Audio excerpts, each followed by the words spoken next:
So I'm very happy with the shot and where it's going. I'm going to finalize it. The last two things I'm going to do, I'm going to do a little bit of focus stacking because medium format gives me incredible fall off, and I might want to bring some of this in focus and post just a little bit more by doing some focus stacking.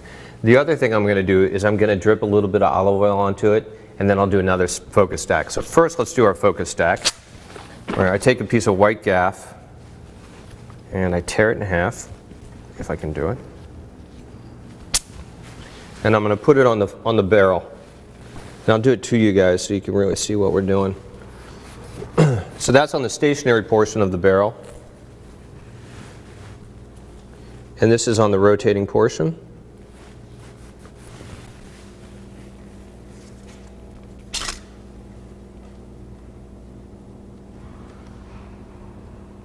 And I'm going to make a few marks.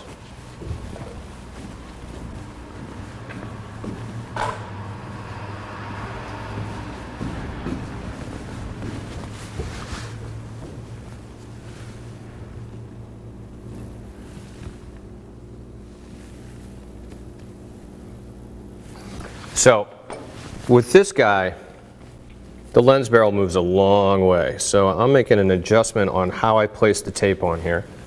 I'm going to go to my I'm going to go to my closest point of focus,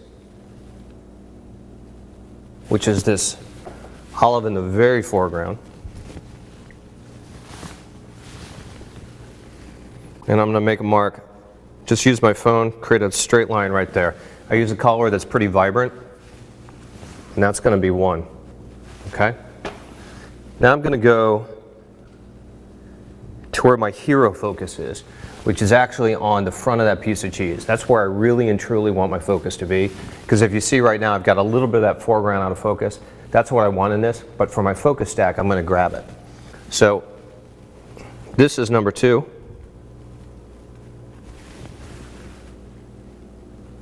That is a pretty fair distance on the lens barrel.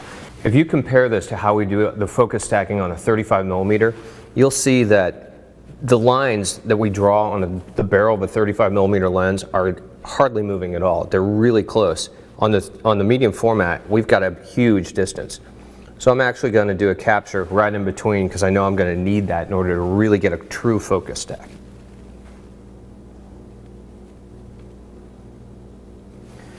And now I'm going to hit my last and furthest point,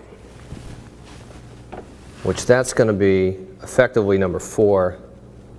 So 1 is my very closest, 2 is splitting the difference. The third one I'm labeling as H. That's my hero spot. Then I've got number 3 that is a little further back, and number 4 that's finally away. So 1 and 2 are closer than the hero, 3 and 4 are further back in the distance.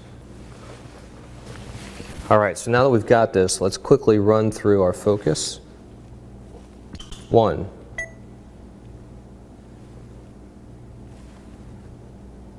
2. And you'll notice that I'm using a trigger and I'm not allowing any pressure on the camera. I'm giving it time to settle. I want it to go right back where it was. And last one. Okay, that's my focus stack. And now let's drizzle just a little bit of olive oil and we should be done.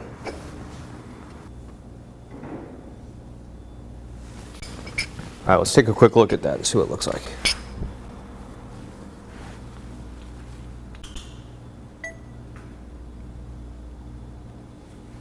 Just adds a hit of color, just gives it a little bit more.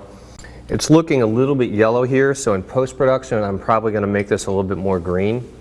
It's just the nature of probably this particular brand of olive oil. And in my mind, olive oil should definitely be more green. I'm going to pull it a little bit around a couple of these olives. So I captured this without the olive oil with my focus stack, and now I'm going to do it with the olive oil. Again, this is just for me to have an option. If I come back and think, you know what, I kind of mucked it up, I put too much stuff on there, I might like it pulled back a little bit where the plate was clean, I've got that option. So now I'm just going to run through. You know, digital files don't cost you anything. It's just a couple extra minutes to grab those captures, and it gives you insurance. which honestly is really important to do on a job. I can't tell you how many times I've had a client change their mind about something that we shot. And it's good to have a backup where you've shot another version. I'll give you a great example. We did a whole job for a client that makes condiments, and we shot people eating sandwiches and then sandwiches on what looked like a prepared restaurant like back bar, and they changed the shape of the bottle. So the idea of going through and shooting that entire job over again with all the talent, all the food styling and everything in order to change that bottle was kind of daunting. Luckily for them, I captured the entire scene without the bottle in there, so now all we have to do is go and shoot the new bottle and drop it in post. Boom, I saved my clients a ton of money, they're super happy, and I gave them options. I kind of have this little bit of shoot insurance for me that took a couple minutes, and it did wonders for my client. They're super pumped on it.